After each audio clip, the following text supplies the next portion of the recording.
feet alive. This ball, big trouble, and it stays in play. 3 runs are going to score. The rookie delivers. It's 5-zip.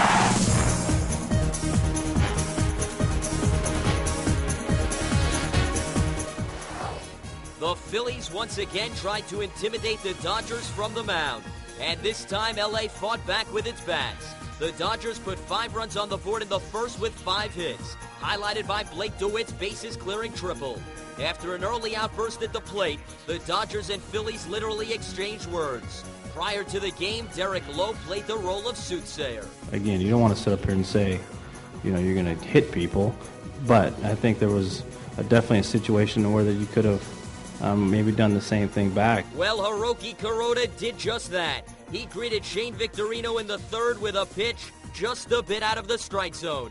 After Victorino grounded out, the benches cleared and Manny blew off some steam, but no punches were thrown.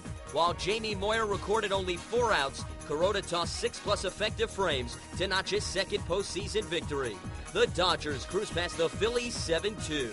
Philadelphia leads the series 2-1. Game 4 is Monday. You try to throw a ball inside, and sometimes it gets away, but it was certainly there was no intent on hurting somebody in that area. I mean, that I can tell you for sure.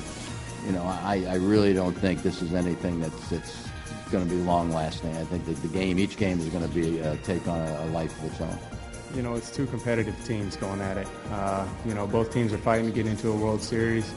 The emotions are about as high as you can get, and it's just what happens in this game sometimes. Pitching inside and moving the ball around is all part of the game, but at the same time, when you start throwing the ball up around people's head or, you know, like around their face, up, you know, like that's no place in baseball for that. Momentum in this game is huge. And, you know, like they came out in the first inning, I would say that they kind of took that away from us for the night. The Red Sox and Rays earned a well-deserved day off after a 5-hour-plus marathon in Game 2 of the ALCS. On Sunday, Rays skipper Joe Maddon praised his bullpen's performance. We went from having the worst bullpen in the history of baseball to one of the better ones this year.